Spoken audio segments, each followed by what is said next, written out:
ஓம் சகனா பவது சகனௌ புனக்து சக வீர்யங்கரவாவகை தேஜஸ்வினாவதீதமஸ்து மா வித்விஷாவகை. ஓம் சாந்தி சாந்தி சாந்தி. ஹரி ஓம் ஸ்ரீ குருப்யோ நமஹ. ஹரி ஓம்.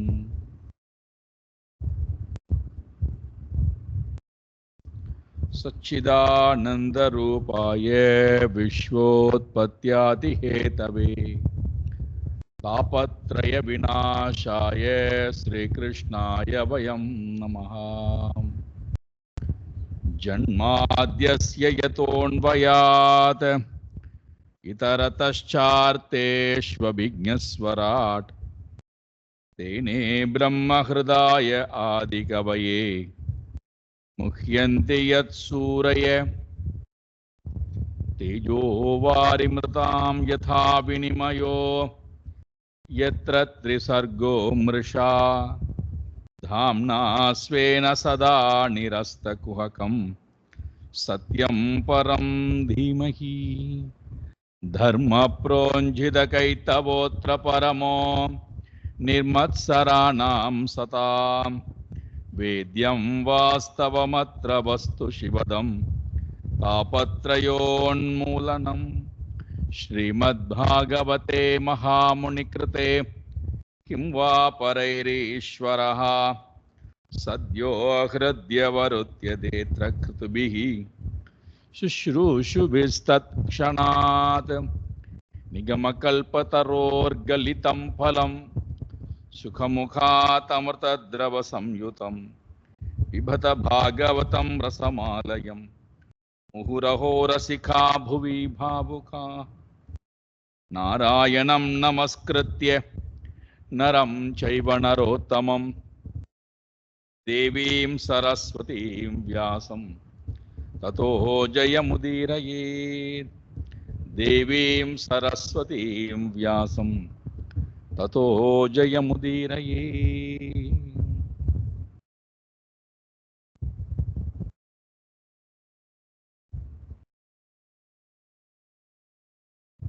रघुगणत्वमपि हृद्यवनोत्स्यस्य सन्न्यस्तदण्डकृतभूतमित्रैः असज्जिदात्मा हरिसेवयाश्रितं ஞானாசிமாதாய தராபி பாரம். கடைசியாக இந்த பாடலோடு நாம் முடித்தோம். ரகுகணன் என்று சொல்லக்கூடிய நிறைய புண்ணிய பலனையும் சேர்த்த காரணத்தினாலே கிடைத்த ராஜ்யம், ராஜ்ய பரிபாலனம், அதில் கிடைக்கக்கூடிய சுகங்கள், அந்த வாழ்க்கை முறை.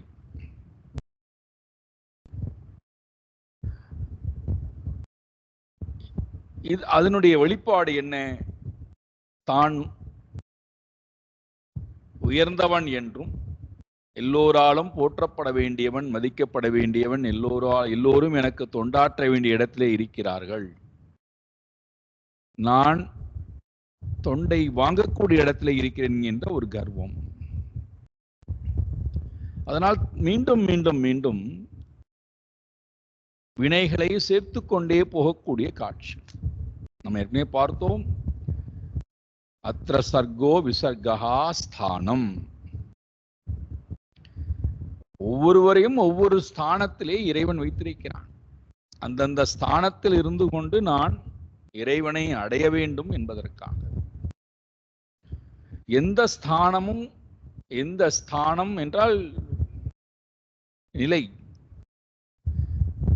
வசித்துக் கொண்டிருக்கக்கூடிய நிலை, வேலை செய்யக்கூடிய நிலை, நமக்கு இருக்கக்கூடிய அறிவு நிலை, செல்வ நிலை, எல்லாமே ஸ்தானம். நம்முடைய எண்ணங்களை கூட எடுத்துக்கொள்ளலாம்.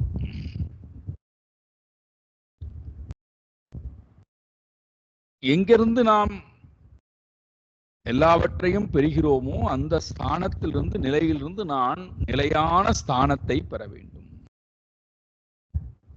அதற்குத்தான் நமக்கு மீண்டும் மீண்டும் வாய்ப்புகள் கொடுக்கப்படுகிறது.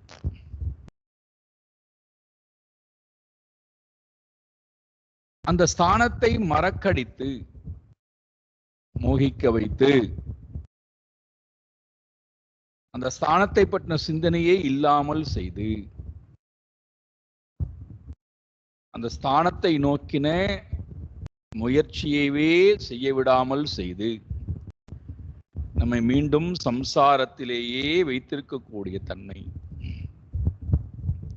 அதனால்தான் நம்ம பார்த்தோம் பஜகோவிந்தத்துல அர்த்தம் அனர்த்தம் பாவய நித்யம் நாஸ்தி தத சுக க்லேஷஹா சத்யம் புத்ராத் அபி ஜன பாஜாம் பீதிஹி சர்வத்ர ஏஷா விஹிதா நீதிஹி. எல்லாவற்றையும் ஒரே பாடல்ல சுருக்கி சொல்லிட்டார்.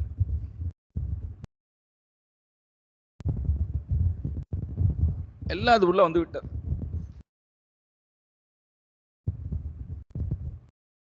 நம்மை மோகிக்க வைப்பது இதெல்லாம் எல்லாத்தையும் சொல்லிட்டார். புத்ராத் அபிஜன பாஜாம் பீதி. அர்த்தம் அனர்த்தம், செல்வமானது நமக்கு அனர்த்தத்தை கொடுக்கும் தெரிந்தும் கூட. அனர்த்தம் என்றால் அர்த்தம்னா பொருள், பொருள் பொடிந்த வாழ்க்கை. அனர்த்தம் என்றால் இலக்கை நோக்கி நம்மை போக விடாமல் செய்யும் தன்னை படைத்தவை அர்த்தம். அனர்த்தம்னா என்னது? நம்மை மீண்டும் சம்சாரத்திலே கொண்டு தள்ளும் தன்னை படைத்தவை. நித்தியம் பாவேங்கிறார். இதை தினம் உணர்ந்து பார், மனமே உணர்ந்து பார். அதுல என்ன இல்லையாம்? நாஸ்தி சுகம், அதுல சுகமே இல்லை. பின் என்ன இருக்கு? கிளேஷா சத்தியம், அதுல துன்பம் மட்டுமே இருக்கிறது. எங்கிருந்து துன்பம் வருகிறது? செல்வத்திலிருந்து. நாம எந்த செல்வத்தை உயர்ந்தா நினைக்கிறோம்? புத்ராத், மனைவி செல்வம், குழந்தை செல்வம், வீடு செல்வம், பதவி செல்வம், எல்லாம் செல்வம் என்று சொன்னால் புத்ராத் அபி ஜன பாஜாம் பீதி சர்வத்ர ஏஷா விஹிதா. இதுதான் எல்லா இடத்துக்கும், எங்க போனாலும் இதுதான் நீதி.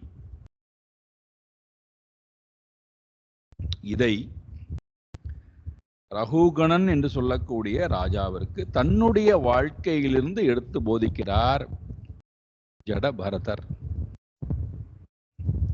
அப்போ அழகான சாதனங்கள் சொல்லப்பட்டது. சந்நியஸ்ட தண்டகா, மனதளவிலே அனைத்தையும் துறந்தவனாக இரு. உன்னுடைய அகங்காரத்தை, முக்கியமாக இங்கே தண்டம் என்றால் தண்டித்தல், என்னுடைய அகங்காரத்தை நானே தண்டிக்கக்கூடியவனாக இருத்தல், நானே துறக்கக்கூடியவனாக இருத்தல். இந்த அகங்காரத்தை எப்போ துறப்போம்? இந்த அகங்காரம் சிறு அகங்காரம் பெரிய அகங்காரத்தோட எப்பொழுதும் இருந்தால் இந்த அகங்காரம் ஒன்றும் செய்யாது. நாம எப்போ பெரிய அகங்காரத்தை மறக்கிறோமோ என்றால், எப்பொழுது நான் நாராயணனை மறக்கிறேனோ அப்பொழுது நான் என்பது வந்து விடுகிறது, சிறிய நான் வந்து விடுகிறது. பெரிய நானை மறந்ததுனால சிறிய நான் என்ன பண்ணுகிறது? அல்பமானவற்றை எல்லாம் என்னுடையது என்று பார்க்கிறது. அதை நாடுவதிலும் அதை அடைவதிலும் அதை அனுபவிப்பதிலுமேயே நம்முடைய வாழ்க்கை விரயம் செய்யப்படுகிறது. அப்ப அங்க என்ன சொல்றார்? சந்நியஸ்த தண்டகா.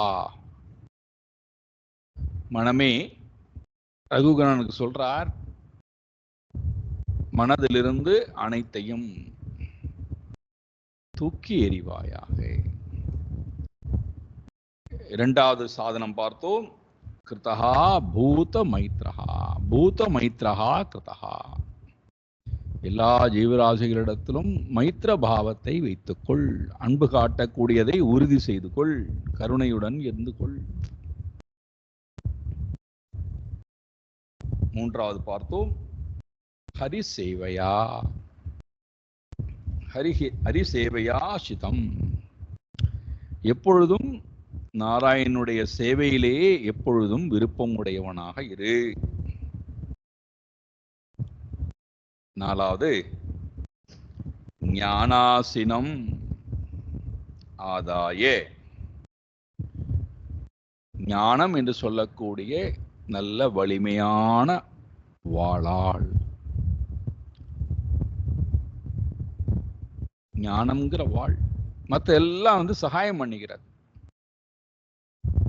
ஹரி சேவா, எல்லோரிடத்திலும் அன்பு காட்டுவது, அனைத்தையும் துறப்பது, வைராக்கியம் கொள்வது, இதெல்லாம் இந்த ஞானத்தை பெறுவதற்கு சகாயம் செய்கிறது.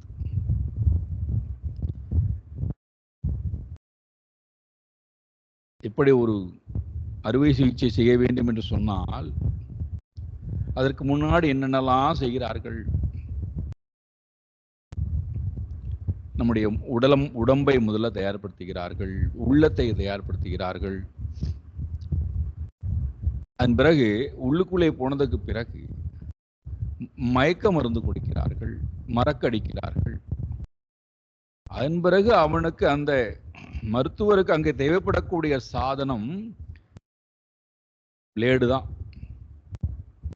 அதே போல நம்மிடத்துல இருக்கக்கூடிய இந்த அகங்காரம் அறியாமையினாலே வரக்கூடியது. அப்ப அறியாமை போவதற்கு ஒரே சாதனம் ஞானாசினா, ஞானம்ங்கிற வாள். அந்த வாளினுடைய துணை கொண்டு அஸ்ய அத்வனஹா பாரம் அதிதரதி, இந்த கடக்க முடியாத சம்சார சாகரத்தை நீ கடப்பாயாக, கரையேறுவாயாக என்று ஒரு அழகான உபதேசத்தை ஜடபரதர் ரகுகணனுக்கு சொல்லுவதன் மூலமாக நமக்கு சொல்லிவிட்டு அவர் கிளம்புகின்றார். உலகம் முழுக்க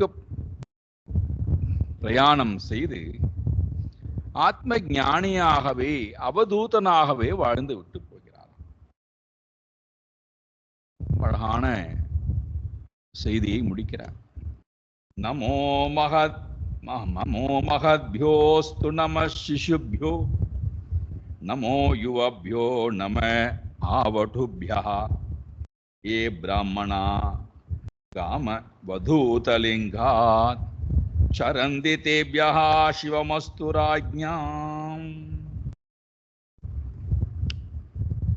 யார் ஒருவர் ஏ பிரம்ம ஞானாஹா பிரம்மணாஹா, யார் பிரம்மத்தை உணர்ந்து வாழ்கிறானோ அவன் பிராமணன். பிரம்மத்தை அறிந்து பிரம்மத்தினுடைய சொரூபமாகவே யார் ஒருத்தன் இருக்கிறானோ அவன் பிராமணன்.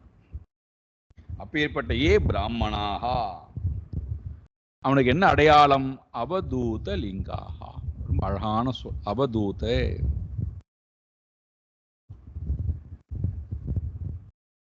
அதுல 3 அக்ஷரங்கள் இருக்கு. அ வ தூத, அவதூத. பொதுவா நம்ம அவதூதன் அப்படின்னா ஆடை இல்லாமல் சுட்டி கொண்டிருப்பார்னு சொல்றோம். அதல்ல.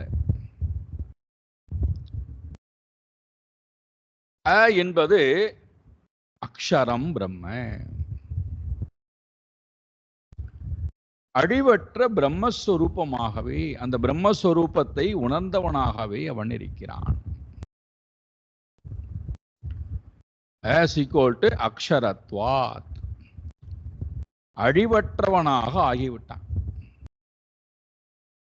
அழிவற்ற அந்த பிரம்மஸ்வரூபத்தை அடைந்தவனாக அவன் ஆகிவிட்டான். அக்ஷரத்வாத் நக்ஷரதி இதி அக்ஷரம். எது ஒன்றுக்கு அழிவு என்பது கிடையாதோ அதுதான் பிரம்மத்தினுடைய சொரூபம். அதனால்தான் பிரம்மனுக்கு ஒரு பெயர் அக்ஷரம் பிரம்ம.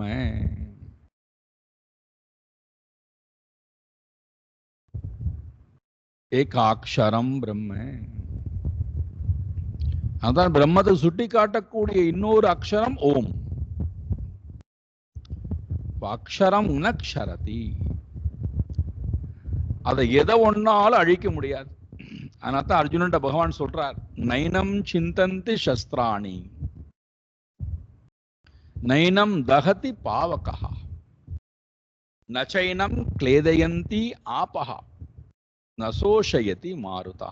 ஏ அர்ஜுனா, நீ யாரை குறித்து அழிகிறாயோ அவர்கள உன்னால ஒன்றும் பண்ண முடியாது. அக்னியினால எரிக்க முடியுமா? முடியாது.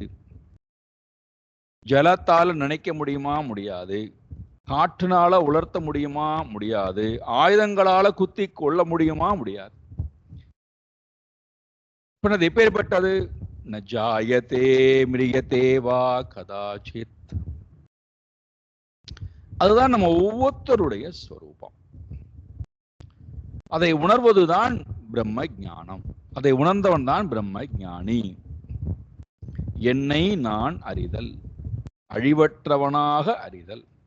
அப்படி அறிந்த என்ன கிடைக்கும்? அக்ஷரம். நானும் அந்த அக்ஷர நிலைக்கு வந்து விடுகிறேன், அழிவற்ற நிலைக்கு நான் வந்து விடுகிறேன்.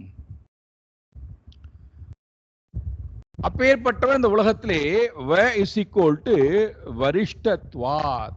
வரிஷ்டன் என்றால் போற்றப்பட வேண்டியவனாக, மதிக்கப்பட வேண்டியவனாக, பூஜிக்கப்பட வேண்டியவனாக அவன் இருக்கிறான். எல்லோராலும் பூஜிக்கப்படக்கூடியவனாக அவன் இருக்கிறான். இந்த பிரம்மத்தை உணர்ந்தவன் வரிஷ்டனாக, எல்லோருக்கும் மேன்மை உடையவனாக, எல்லோராலும் போற்றப்படக்கூடியவனாக அவன் இருக்கிறான்.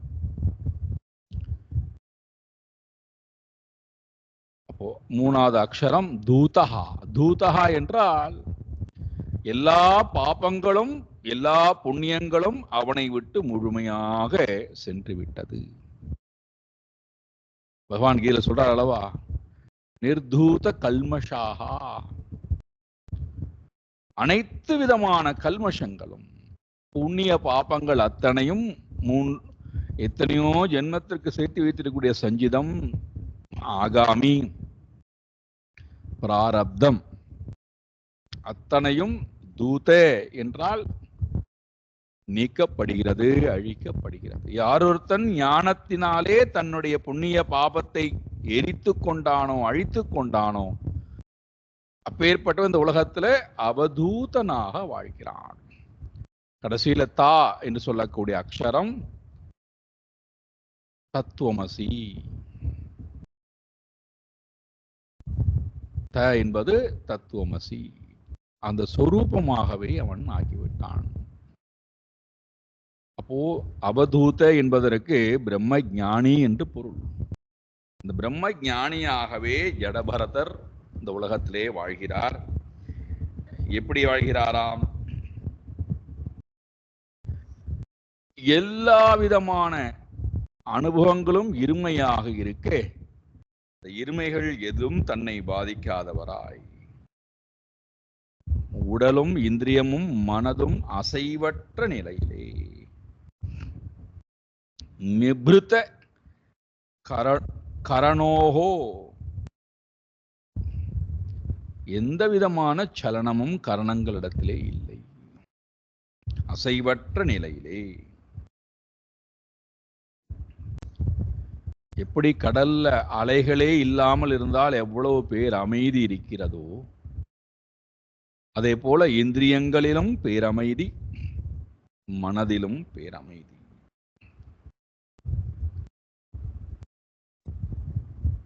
எந்த எந்த புற சரணங்களும் அகசரணங்களும் அவரை எந்த வகையிலும் பாதிப்பை ஏற்படுத்தவில்லை. இப்ப நமக்கு புறத்திலிருந்து அகத்துக்கு வந்துடுறோம் கஷ்டப்பட்டு. ஆனால் அகத்தில் இருக்கக்கூடிய அலைகள் இருக்கு பாருங்கள், அது நம்மை புரட்டி எடுத்து விடுகிறது. கஷ்டப்பட்டு புறத்திலிருந்து அகத்துக்கு வந்தா அகத்தை நாம சரி பண்றத சரி பண்ணாம விட்டுறோம். அப்போ அகம் நம்மை உண்டு இல்லை என்று ஆக்கி விடுகிறது. பல நேரத்திலே அகம் அமைதியா இருக்கு, புறமானது நம்மை போட்டு வாட்டி வதைக்கிறது. பகவான் கீதையில சொல்றார், ஒரு ஞானி எப்படி இருப்பான்னா, ஆபூரியமானம் அச்சல பிரதிஷ்டம் சமுத்திரம் ஆபஹா பிரவிசந்தி யத்வது தத்வத் காமாயம் பிரவிஷந்தி சர்வே ச சாந்திம் ஆப்னோதி ச சாந்திம் ஆப்னோதி ந காம காமி. ஆசை நிறைந்தவனுக்கு மனதுல அலைகள் வந்து கொண்டே இருக்கிறது. ஆசையே இல்லாதவனுக்கு சாந்திம் பராம் சாந்திம் அதிகச்சதி. அப்போது ஞானத்தினால கிடைக்கிறது. அந்த ஞானத்தின் துணை கொண்டு அவதூதராகவே அவர் வாழ்ந்து விட்டு போகிறார். ரகுகணனும் இந்த உண்மையை உணர்ந்து கொண்டு விட்டு உபதேசத்தை வாங்கி கொண்டு விட்டு அவரும் அனாத்மாவிடத்திலே பற்று கொள்ளாமல் ஆத்மாவிடத்திலேயே உணர்ந்து வைத்து அவரும் சமாதிக்கு போகிறார். ஜடபரதனுடைய குழந்தைகள் பதவியை ஏற்கிறார்கள். ஒவ்வொருவரும் அவரவருடைய தன்மைக்கு ஏற்ப வாழ்க்கையை வாழ்கிறார்கள். அவரவர்களுக்கு உண்டான ஸ்தானத்தையும் அடைகிறார்கள். அவர்களுக்கு உண்டான லோகத்துக்கு போகிறார்கள். ஒரு பெரிய இந்த கீழே இருக்கக்கூடிய 7 லோகங்கள் அதனுடைய வாழ்க்கை முறை, மேலே இருக்கக்கூடிய லோகங்கள் அதனுடைய வாழ்க்கை முறை, எப்படியெல்லாம் ஒரு ஜீவனானவன் தன்னுடைய ஸ்தானத்தை தேர்ந்தெடுத்து வாழ்க்கையை வாழ்கிறான் என்பதையெல்லாம் ஒரு பெரிய செய்தியாக அடுத்து வரக்கூடிய அத்தியாயங்கள் எல்லாம் கொடுக்கிறது. நம்ம அதனுடைய சுருக்கத்தை பார்த்தோம் என்று சொன்னால், இறைவனிடத்திலே மனம் இருந்தால் நான் எப்பொழுதும் சௌலபியமாக இருக்கிறேன். இறைவனை விட்டு மனம் பிரிந்தால் நான் நரக வேதனையை அனுபவிக்கிறேன். இது நம்ம அன்றாட வாழ்க்கையிலே பார்க்கிறோம். அப்ப அதிலிருந்து நாம் எப்படியெல்லாம் நம்மை விருத்தியடைய வைத்துக் கொள்கிறோம் யாருக்கும் நாம் சொல்ல வேண்டாம். இதுக்கு சாஸ்திரம் நமக்கு எந்த உதவியும் நமக்கே தெரியும். எப்படியெல்லாம் நம்மை விருத்தியடைய வைத்துக் கொள்கிறோம்.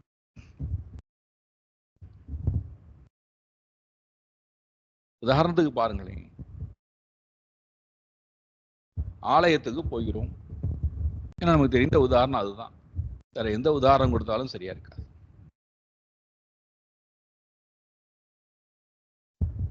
இறைவனை தொழ வேண்டும் என்று வருகின்ற நிலை வரை நமக்கு எதுவும் தேவைப்படுறதில்லை.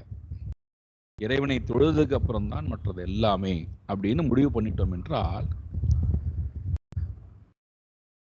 நம்முடைய எண்ணங்கள் முழுக்க, செயல்பாடு முழுக்க அங்கதான் இருக்கு. இறைவனை தொழுவதற்கு பிறகு நம்முடைய எண்ண விருத்திகளை பாருங்கள், என்ன ஓட்டத்தை பாருங்கள்.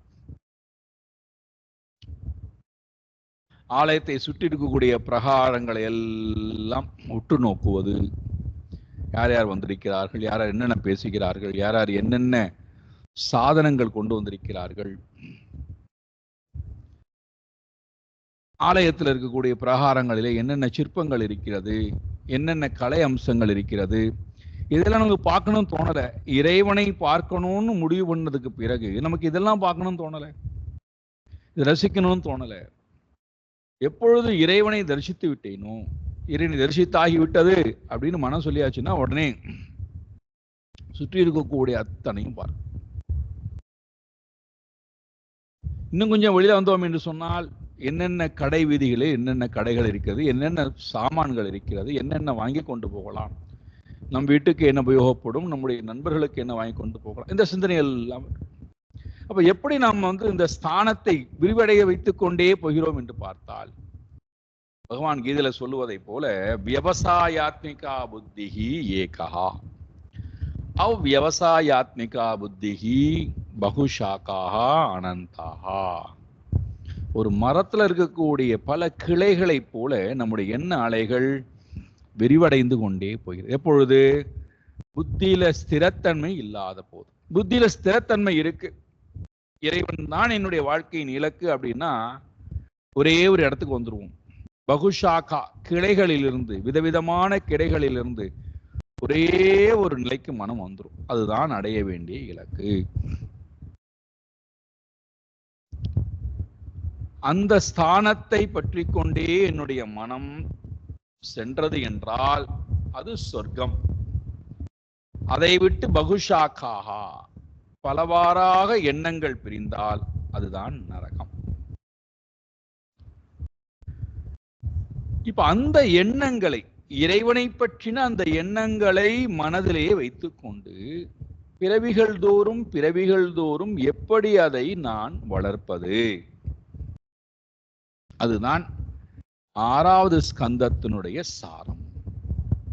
அதுக்கு பெயர் 10 லட்சணம் அர்த்தம் அல்லவா? சர்கா, விசர்கா, ஸ்தானம். இப்போ 4வது தலைப்புக்குள்ள போறார். அந்த 4வது போஷணா, போஷணம். சர்கோ விசர்கா ஸ்தானம் போஷணம். இப்ப 6வது சர்க்கமானது போஷணம் என்று சொல்லக்கூடிய சர்க்கமாக இருக்கு. போஷணம்னா என்னது? வளர்த்தல். போஷாக்குன்னு சொல்றோம் அல்லவா? போஷித்தல், வளர்த்தல். எப்படி ஒரு மிருகத்தை நாம் உணவிட்டு அன்பு காமித்து பாதுகாப்பு கொடுத்து எப்படி நாம் அதை வளர்க்கிறோமோ, ஒரு குழந்தையை எப்படி நாம் உணவிட்டு அன்பு காமித்து எப்படி இந்த குழந்தையை நாம் பாதுகாத்து வளர்க்கிறோமோ, உடலால், உள்ளத்தால், அறிவால், கலாச்சாரத்தால், எல்லா வகையிலும். ஒரு செடியாக இருந்தாலும் சரி, ஒரு மரமாக வருவதற்கு எப்படியெல்லாம் அதை நாம் போஷாக்கு பண்ணுகிறோம், அதே போல மனதிலேயே இறைவனுடைய சம்ஸ்காரத்தை விதைத்தல். முதல்ல ரொம்ப கடினம் அது. ஏன்னா மனதனுடைய இயல்பே ஜென்ம ஜென்மாந்தரமான வாசனைகளை எல்லாம் சேர்த்து வைத்துக் கொண்டு அது தேகத்தை பற்றி கொண்டு, இந்திரியங்களை பற்றி கொண்டு, வெளி உலகத்திலேயே நாட்டம் உள்ளதாகத்தான் இதனால் வரைக்கும் நம்ம பழக்கி இருக்கோம். பகூனாம் ஜென்மனாம் அந்தே. எத்தனையோ பிறவிகள், ஒரு பிறவியில் 2 பிறவி, பகூனாம் ஜென்மனாம்.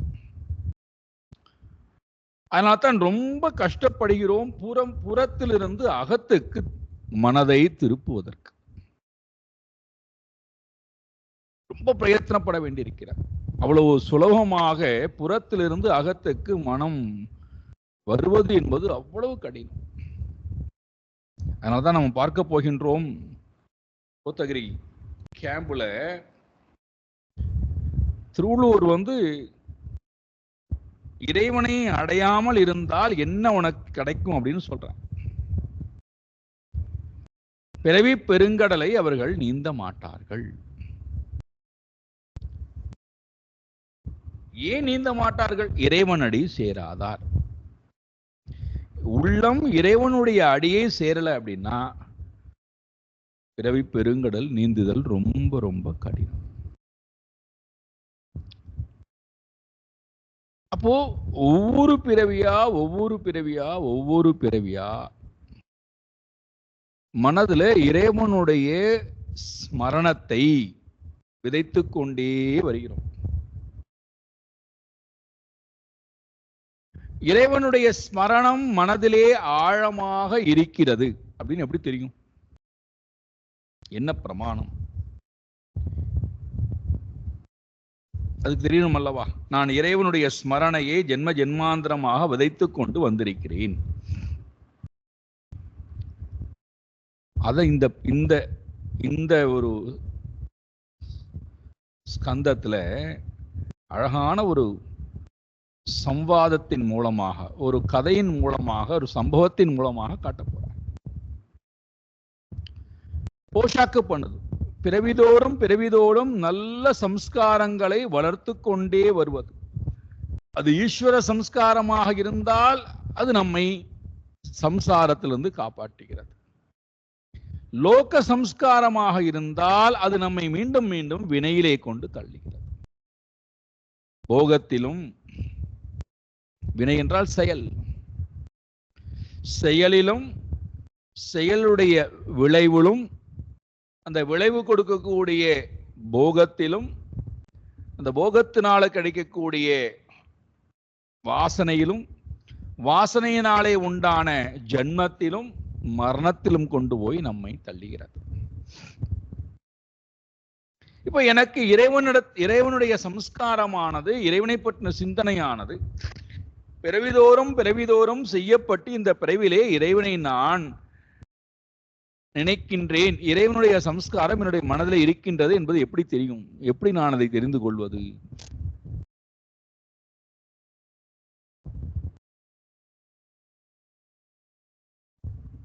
ரொம்ப அழகா சிவானந்த மகாராஜ் ஒரு சம்பவம் சொல்றார்.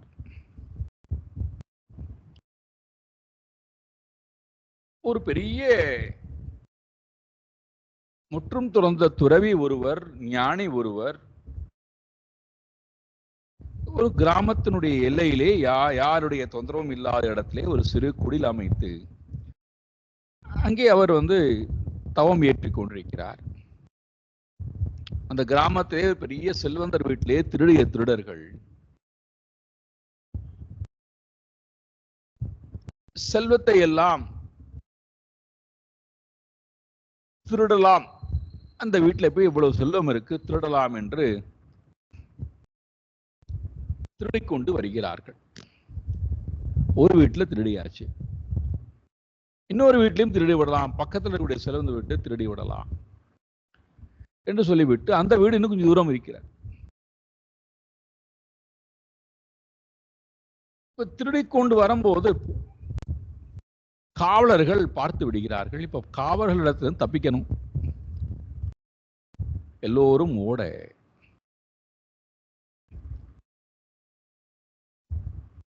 இப்ப இவர்கள் ஓடுவதை பார்த்து, காவலர்கள் துரத்தி கொண்டு வருவதை பார்த்து என்ன செய்வது என்று தெரியாமல் இவர்கள் தான் தப்பித்துக் கொண்டால் போரும் என்று சொல்லிவிட்டு இந்த செல்வத்தை எல்லாம், திருடிய செல்வத்தை எல்லாம் இந்த துறவியினுடைய பக்கத்திலே போட்டு விட்டு போய்விடுகிறார். துறவி என்ன பண்ணுகிறார்? இவர்கள் எதுக்கு நம்ம பக்கத்திலே கொண்டு போடுகிறார்கள்? அவர்களுக்கு சொந்தமான பொருளை நம்மகிட்ட எதுக்கு கொண்டு போடுகிறார்கள்? அவர்களுக்கு தானே இந்த பொருள் போய் சேர வேண்டும் என்று அவர் அந்த பொருளை எடுத்துக்கொண்டு அவர்களிடத்திலே கொடுப்பதற்காக அவர் பின்னாடி ஓடுறார். இப்ப இந்த இரண்டு பேரையும் துரத்துவதற்கு காவலாளிகள் ஓடிக்கொண்டே வருகிறார்கள். இந்த செல்வத்தை திருடியவர்கள் கண் கையிலே செல்வம் இல்லை, செல்வத்தை யாரிடத்திலே போட்டு விட்டு போனாரோ அவர் நமக்கு சொந்தமான பொருள் அல்ல, அவர்களுக்கு சொந்தமான பொருள் அவர்கிட்ட கொடுக்கணும்னு அவர் ஓடுறார். இப்ப இந்த திருடியவர்கள் தன்னிடத்திலே பொருள் இல்லை, அதனாலே மீண்டும் நிறைய பொருளை சம்பாதிக்கணும் என்பதற்காக பக்கத்தில் இருக்கக்கூடிய இன்னும் ஒரு பெரிய செல்வந்தர் வீட்டுக்குள்ளே புகுகிறார்கள். மேல் மாடியிலிருந்து கீழே இறங்கி வீட்டுக்குள்ளே புகுந்து செல்வத்தை திருடலாம் என்று வருகிறார். இவரும் அதே போல, துறவியும் அதே போல, அவர்கள் எந்த வழியை பின்பற்ற அதே வழியை பின்பற்றி அவரும் கீழே வரார், இவங்களோட பின்னாடியே வரார். உங்களுடைய செல்வம் இதாருங்கள், வாங்கிக் கொள்ளுங்கள், வாங்கிக் கொள்ளுங்கள். இவர்கள் இந்த வீட்டில் எப்படியெல்லாம் திருடலாம், என்னென்ன பொருளை எல்லாம் திருடலாம் என்று நோட்டமிடுகிறார். துறவி பார்க்கிறார், நமக்கும் இந்த வேலைக்கும் ஒரு சம்பந்தமும் இல்லை, நம்ம வந்த வேலையை கவனிப்போம்னு சொல்லிவிட்டு முதல் மாடியிலே இருக்கக்கூடிய பூஜை அறையிலே போய் உட்காந்து கொண்டு பூஜை பண்ண ஆரம்பிச்சு தியானம் பண்ண ஆரம்பிச்சிடுறார். இவர்கள் திருட ஆரம்பிக்கிறார்கள், அவர் தியானம் பண்ண ஆரம்பிக்கிறார். வந்த காவலாளிகள் இந்த இருவரையும் அழைத்து கொண்டு போகிறார். துறவியையும் அழைத்து கொண்டு போகிறார், திருடனையும் பிடித்துக் கொண்டு அழைத்துக் கொண்டு போகிறார்கள்.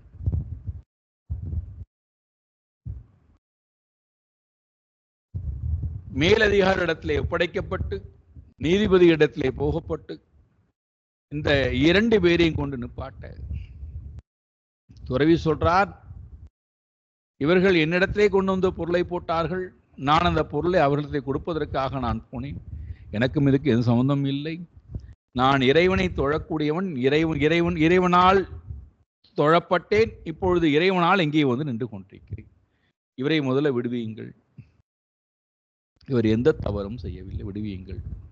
நீதிபதி சொல்கிறார். திருடர்கள் தண்டிக்கப்படுகிறார்கள். இப்போ இங்கே பார்த்தோமே ஆனால் என்னுடைய மனதிலே ஆழமாக எந்த விஷயமானது ஊறுகிறதோ, ஆழமாக இருக்கிறதோ, ஜென்ம ஜென்மாந்தரமாக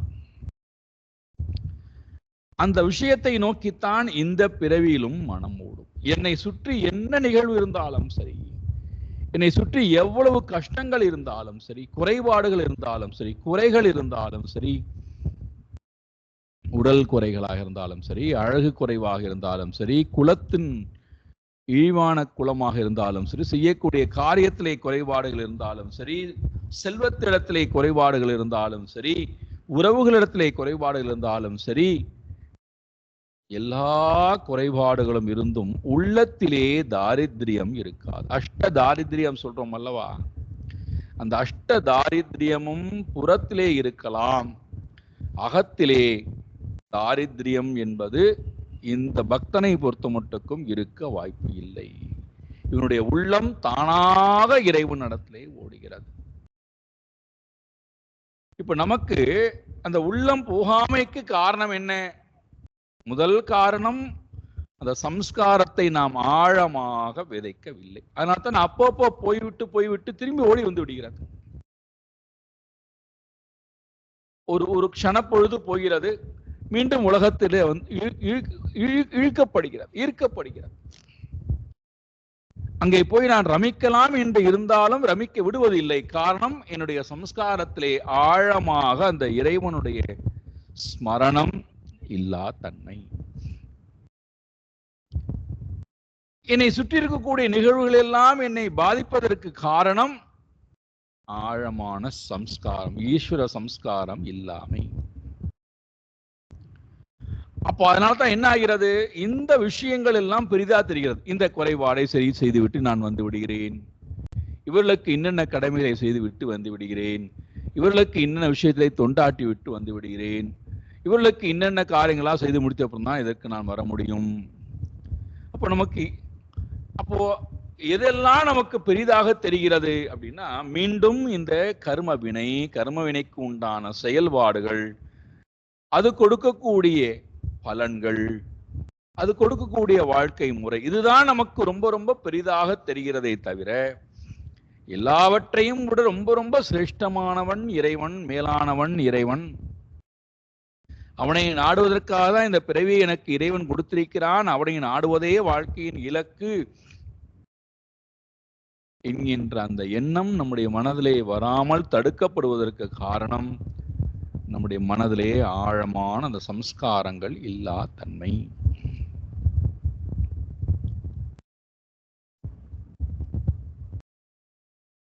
அதனால்தான் குலசேகர ஆழ்வார் சொல்றார், பாவே பாவே ஹிருதய பவனே பாவயேயம் பவந்தம். பிறவி எடுக்கும் தோறும் என் நெஞ்சம் உன்னையே வைத்து ஆராதிக்கட்டும். எனக்கு அவிஸ்மிருதிஹி த்வக் சரணாரவிந்தேஹி பாவே பாவே ஹிருதய பவனே பாவயேயம் பவன். நான் பிறவி எடுக்கும் தோறும் உன்னை நான் மறவாமல் இருக்கட்டும். விஸ்மரணம் அவிஸ்மரணம், உன்னை நான் மறவாமை. த்வக் சரணாரவிந்தே, உன்னுடைய பாதாரவிந்தத்துல என்னுடைய மனம் மறதி கொள்ளாமல் இருக்கட்டும். தானாக வண்டுகள் எப்படி மகரந்தத்தை தேடி ஓடி வருகிறதோ, அதே போல என்னுடைய உள்ளம் தானாக உன்னை நாட வேண்டும். அப்படி நாடாமல் போய்விட்டால் மீண்டும் மீண்டும் நான் பிறப்பு எடுப்பேனே, மீண்டும் நான் உன்னை மறந்து மீண்டும் உலகத்திடத்திலே போய் மீண்டும் கர்ம வாசனை சேர்த்துக் கொள்வேனே, அந்த கர்ம வாசனையினாலே மீண்டும் எனக்கு ஒரு ஆயுள் கிடைக்குமே, அதில் நான் மீண்டும் இன்ப துன்பத்தை அனுபவிப்பேனே. நாராயணா, எனக்கு அந்த செயலை கொடுத்து விடாதே.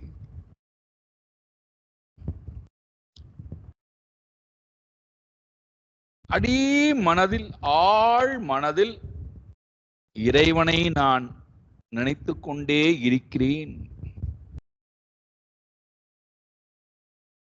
என்பதற்கு என்ன பிரமாணம்?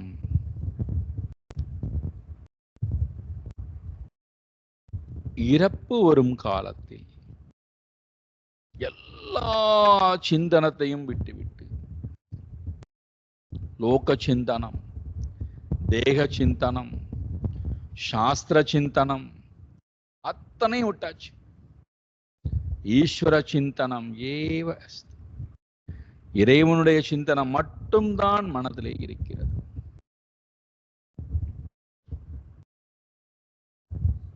அதைத்தான் நாம் இங்கே அஜாமிலோபாக்கியானம் என்று சொல்லக்கூடிய அந்த கதையின் மூலமாக பார்க்க போகின்றோம். எடுத்த மாத்திரத்திலேயே அவரைத்தான் நமக்கு அறிமுகப்படுத்துகின்றார் இந்த 6வது ஸ்கந்தத்திலே. இந்த 6வது ஸ்கந்தமானது போஷணம் என்றால் வளர்த்தல். ஒரே நாள் கேட்ட மாத்திரத்திலே எந்த மாற்றமும் நிகழாது. எத்தனையோ பிறவிகள் மெதுவாக மெதுவாக நம்முடைய மனதிலேயே சம்ஸ்காரங்களை ஏற்படுத்தி, அதனால தான் வாய்ப்பு கிடைக்கும் போதெல்லாம் சேர்த்துக்கொண்டே வருவது. வியாபாரிகள் பாருங்கள், சிறு வியாபாரிகளிலிருந்து பெரிய வியாபாரிகள் வரை அவர்களுக்கு ஒவ்வொரு ரூபாயும் ரொம்ப முக்கியம். 1 ரூபாய் கிடைத்ததா ரொம்ப சந்தோஷம். இன்னொருத்தட்ட 1 ரூபாய் கிடைத்த அது சேர்க்க ஒரு நாளடைவே பார்த்தால் அது ஒரு பெரிய தொகையாக அவர்களுக்கு ஆகிறது. நமக்கு 1 ரூபாய் தானே, இல்ல அவர்களுக்கு அந்த 1 ரூபாய் ரொம்ப முக்கியம். அதே போல என்னுடைய 24 மணி நேரத்துல எவ்வளவு நிமிடங்கள் எனக்கு இறைவனோட இருக்க வாய்ப்பு கிடைத்தது. ஏன்னா சில பேர் சொல்லுவோம், எனக்கு நேரமே கிடைக்கிறது இல்லை, இறைவனை தொழுவதற்கு எனக்கு வீட்டுல நேரமே கிடைக்கிறது இல்லை. நானும் 1 மணி நேரமாவது இறைவனை தொழணும்னு நினைக்கிறேன். அமைதியா உட்கார்ந்து கொண்டு இறைவனை தொழணும்னு நினைக்கிறேன், எனக்கு நேரமே கிடைக்குது. இதற்கு என்று தனியாக ஒரு நேரத்தை நான் ஒதுக்கித்தான் தொழுவேன் அப்படின்னா நம்முடைய வாழ்க்கையில நமக்கு நிச்சயமாக நேரம் கிடைக்கப் போவது இல்லை. என்னுடைய சூழ்நிலை எல்லாம் சரியாக ஆகட்டும், இறைவனை நான் தொழுகிறேன். சூழ்நிலை ஒரு நாளும் சரியாக போறது இல்லை. என்னை சுற்றி இருக்கக்கூடிய எல்லோரும் எனக்கு ஏற்ற மாறிவிடட்டும், நான் நிச்சயமாக இறைவனை தொழில். ஒரு காலத்திலும் யாரும் மாறப்போவது இல்லை, மாற வேண்டிய அவசியமும் இல்லை.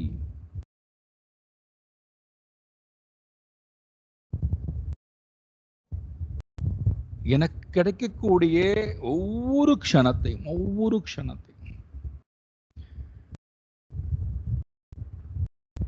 இறைவனுடன் என்னால் இருக்க முடிகிறதா? இறை ஸ்மரணையுடன் என்னால் இருக்க முடிகிறதா?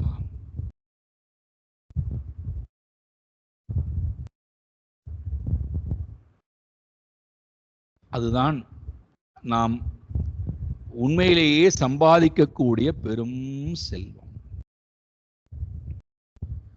செல்வத்துள் செல்வம் செவிச்செல்வம்ங்கிறார். இறைவனை பற்றி கேட்டல், அதை ஸ்மரித்தல், அதை பற்றி பேசுதல், அவனையே பார்க்க ஆசைப்படுதல், அவனுடையே வாழ ஆசைப்படுதல், அந்த உறவோடையே அந்த மக்களோடையே சகாயம் வைத்துக் கொள்ளுதல், தொண்டாற்றுதல், ஜபித்தல், தியானித்தல், சத்சங்கத்தில் ஈடுபடுதல், எந்தெந்த வழிமுறைகளில் எல்லாம் என்னுடைய மனதிலே இறைவனுடைய சம்ஸ்காரத்தை அதிகப்படுத்திக் கொண்டே போ. நான் இன்று 1 நிமிடம் தானே இறைவனை ஸ்மரித்தேன். 1 நிமிடம் இந்த கிரிக்கெட்ல பாத்தீங்கன்னா 20 ஓவர், இந்த அணிக்கு 20 ஓவர், அந்த அணிக்கு 20 ஓவர். ஒரு ஓவருக்கு 6 பந்துகள் வீசப்படும். அவங்க எல்லாருக்கும் தெரியும். இப்ப மொத்தமே 120 பந்துகள் தான் வீசப்படும். 120 பந்துகள்ல நீங்க எவ்வளவு அதிகமான ரன்களை குவிக்கிறீர்களோ அதுக்கு ஏற்ப உங்களுடைய அணி வலிமையானதாக இருக்கும். அப்ப என்ன பண்ணுவது? எப்படி பந்து வந்து விழுந்தாலும் அடிக்கணும். இதுதான் எண்ணம். எதிரணியில அவர்களுடைய எண்ணம் என்னவென்றால் எப்படி பந்து விழுந்தா அடிக்கணும். எந்த பந்தாக இருந்தாலும் சரி, யார் வந்து பந்து வீசினாலும் சரி, அவர்களுடைய மனோநிலை அடிக்கணும், அதிக ரன் சேர்க்கணும். இவர்களுடைய மனோநிலை என்ன, எப்படியாவது அடிக்க விடாமல் செய்யணும். அப்போ MS தோனி வந்து தன்னுடைய பந்து வீச்சாளர்கிட்ட சொல்லுகிறான், நீ அதிகமாக அவர்கள் ரன்களை குவிக்கிறார்கள் என்று மனதிலே வருத்தப்படாதே. ஒரு ஓவர்ல உன்னால் எத்தனை பந்துகள் அவனை ஏமாற்ற முடியும் என்று பார், அவனை அடிக்க முடியாமல் செய்யலாம் என்று பார். அதுதான் உன்னுடைய வெற்றி. 6 பந்துல ஒரு பந்து அடிக்க விடாமல் செய்துவிட்டால் அதனுடைய வெற்றி. 2 பந்து அடிக்க விடாமல் செய்துவிட்டால் ஒரு பெரிய வெற்றி. அப்போ 120 பந்துல ஒரு 50 பந்து அடிக்க முடியாமல் போயிடுச்சுன்னா அவர்களுடைய ரன் வேட்டையானது குறையும். அதே போல 24 மணி நேரத்துல எவ்வளவு மணித்துளிகளை நான் விரயம் செய்யாமல் இறைவனோடு நான் இருந்தேன். 1 நிமிடமா, 2 நிமிடமா, 5 நிமிடமா, அரை மணித்துளிகளா, அல்லது என்னால் 6 மணி நேரம் இருக்க முடிந்ததா? எவ்வளவு மணித்துளிகள் மனதோட இறைவனோட நான் இருந்தேன். அது என்ன செய்கிறது? பிறவிதோறும் பிறவிதோறும் சம்ஸ்காரமாக, வாசனைகளாக, மனதினுடைய மனப்பதிவுகளாக மாறி அந்த பதிவுகள் என்னை இறைவனை நோக்கி எல்லா சூழ்நிலைகளிலும் என்னை அழைத்து கொண்டு போகிறது.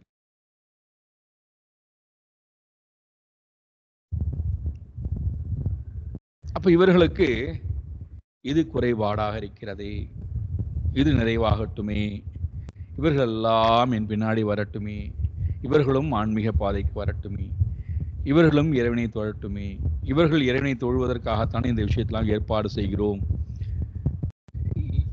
என்னை சுற்றி என்ன வேணா இருக்கட்டும், யோகரதோவா போகரதோவா சங்கரகதோவா சங்க விஹீனஹா, என்னை சுத்தி என்ன வேணா இருக்கட்டும், எஸ்ய பிரம்மணி ரமதே சித்தம் நந்ததி நந்ததி நந்ததி.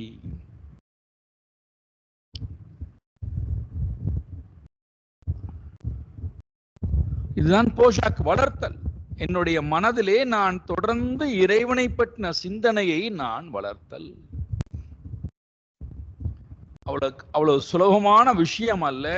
எப்படி ஒரு விதையை விதைத்து அந்த விதையானது மரமாக ஆகின்ற வரை எப்படி எல்லா வகையிலும் நாம் பாதுகாப்பு செய்கிறோமோ, எறும்புகளிடத்திலிருந்து, பூச்சிகளிடத்திலிருந்து, கிருமிகளிடத்திலிருந்து, விலங்குகளிடத்திலிருந்து, மனிதர்களிடத்திலிருந்து, குரங்குகளிடத்திலிருந்து, ஆடு மாடுகளிடத்திலிருந்து, மற்ற மரங்களிடத்திலிருந்து, எப்படி ஒரு மரம் நல்லபடியாக வளர்வதற்கு நாம் எல்லா வகையிலும் போஷாக்கு செய்கின்றோமோ, பாதுகாப்பு கொடுக்கின்றோமோ, வளர்ப்பதற்கு என்ன முயற்சி எடுக்கிறோமோ, நன்றாக மரமானது வளர்ந்ததற்கு பிறகு நாம் யாருமே அதன் பிறகு அதற்கு போய் நான் தண்ணி விடுகிறேன், உரம் வைக்கிறேன், நான் பாதுகாப்பு கொடுக்கிறேன், சுற்றி வலை வைக்கிறேன், நான் ஒன்றும் பண்றது. அதே போல மனம் தானாக இறைவனை நோக்கி போக ஆரம்பித்து விட்டது என்றால் நாம் அதன் பிறகு ஒன்றும் செய்ய வேண்டாம். நான் ஜபிக்கணும், நான் உட்காந்து கொண்டு 24 மணி நேரத்தில் 4 மணி நேரம் உட்காந்து ஸ்லோகம் சொல்லணும், நாம சங்கீர்த்தனம் பண்ணணும், ஆடணும், பாடணும், சத்சங்கத்துக்கு போகணும், இதெல்லாம் செய்யணும், பூஜை பண்ணணும், அவசியமே இல்லை. காரணம், நான் 24 மணி நேரம் இறைவனுடைய தான் இருக்கிறேன். என்னுடைய மனம் அவனை விட்டு நீங்குவதே இல்லை.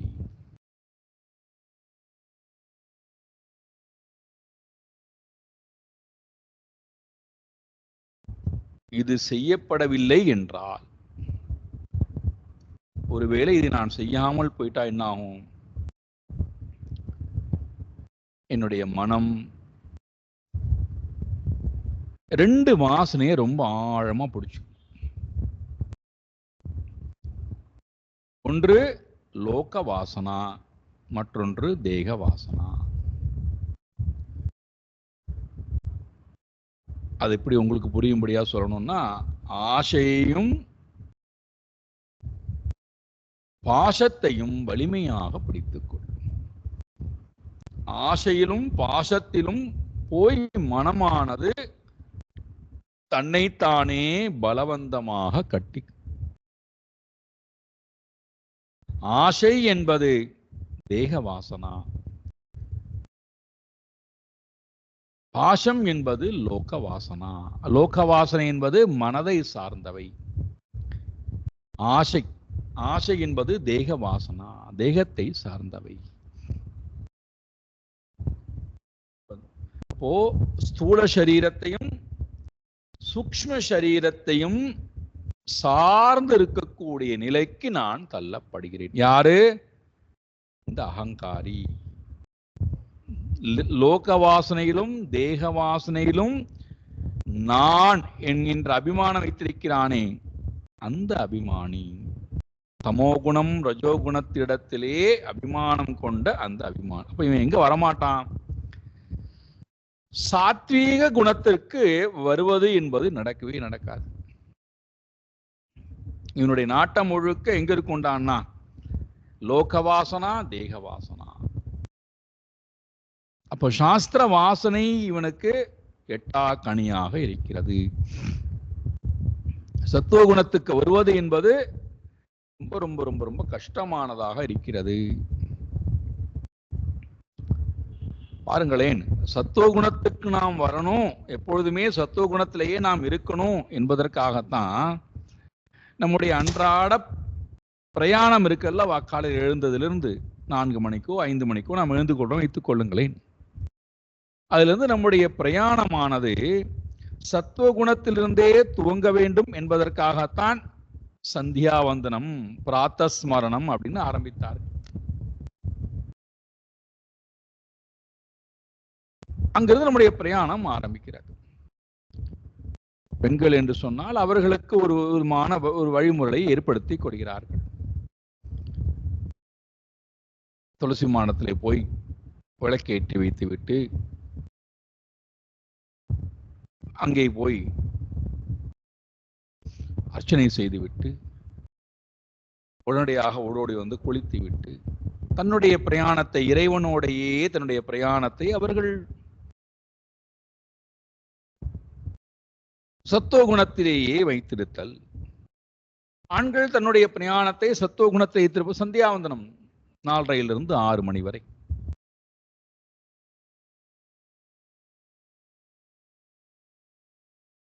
இப்ப இந்த மனம் சத்துவகுணத்துக்கு வராமல் ரஜோகுணம் தமோகுணத்துக்கு போயிடுத்துன்னா அந்த மனதை சத்துவகுணத்துல கொண்டு வந்து உட்கார வைப்பதற்கு எவ்வளவு கஷ்டப்படுகிறோம். இப்ப இந்த மனிதன் சத்துவகுணத்துல இல்லாம ரஜோகுண தமோகுணத்துல இருக்கான்னு வச்சுப்போம். இவன் ஒருவேளை சந்தியாவந்தனம் செய்கிறான். எப்படி இருக்கும்? 5 நிமிடத்துல சந்தியாவந்தனம் முடிஞ்சிடும். தேவர்களுக்கு நீர்க்கடன் கொடுப்பதாக இருந்தாலும், அர்க்கியம் கொடுப்பதாக இருந்தாலும் சரி, பிராணாயாமம் செய்வதாக இருந்தாலும் சரி, காயத்ரி ஜபிப்பதாக எல்லாம் 5 நிமிடத்துல சந்தியாவந்தனம் முடிஞ்சிடும். அப்போ அங்க என்ன இருக்காது? ஈஸ்வர ஆராதனா, உபாசனா, ஜபம், பிராணாயாமம், தியானம், 1.5 மணி நேரம் செய்ய வேண்டிய காரியத்தை 5 நிமிடத்தில் முடிச்சுட்டு வந்துடும். காரணம் என்ன? ரஜோகுணம் தமோகுணம் உட்கார விடாமல் செய்கிறது.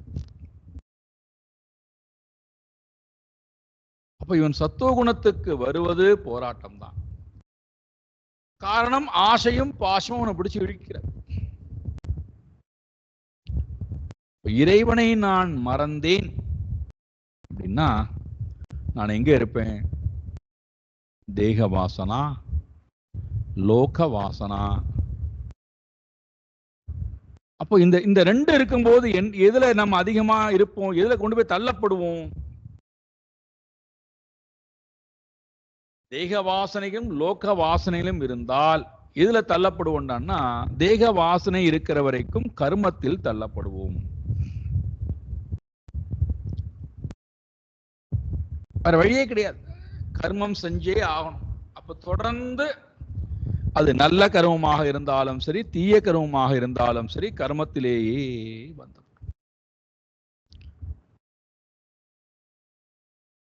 அந்த கர்மத்தை விட்டு அமைதியாக நான் உட்கார்ந்து கொண்டு ஈஸ்வரனை ஸ்மரிக்கணும். அது 80 வயது ஆனாலும் சரி. மாடு, செக்கு மாடு எப்படி சுத்தி கொண்டே இருக்குமோ அதே போல விதவிதமான கர்மங்களிலேயே மனம் உழன்று கொண்டிருக்கும். கர்மத்தை உதறித்தல், அவ்வளவுதான்.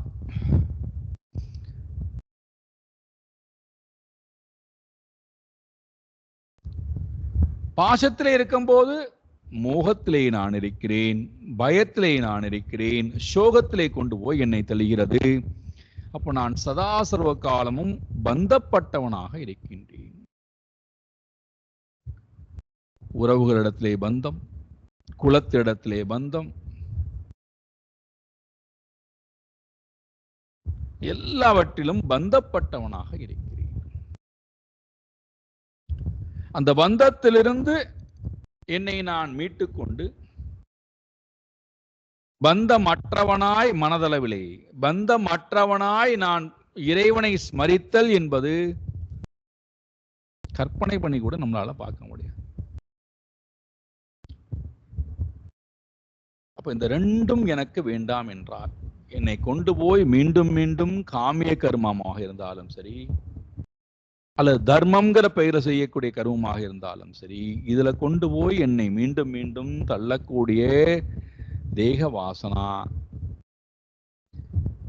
ஆஷா, பாசம் என்பது மோகம், சோகம், பயம், பந்தம், இதுல கொண்டு போய் என்னை தள்ளுவதாக இருந்தாலும் சரி, இந்த ரெண்டும் வேண்டான்னா என்னுடைய மனதிலே நான் ஈஸ்வர ஸ்மரணையை வளர்த்தல், போஷாக்கு செய்தல். எப்படி? சாயங்காலம் வாருங்கள், அஜாமிலோபாக்கியானம் அவனுடைய அந்த கதையின் மூலமாக நமக்கு நிறைய தத்துவங்களை சொல்ல வருகிறார். விரிவாக பார்ப்போம். ஓம் பூர்ணமதః பூர்ணமிதம் பூர்ணாத் பூர்ணமுதச்யதே பூர்ணஸ்ய பூர்ணமாதாய பூர்ணமேவாவசிஷ்யதே. ஓம் சாந்தி சாந்தி சாந்தி. ஹரி ஓம் ஸ்ரீ குருभ्यो நமः. ஹரி ஓம்.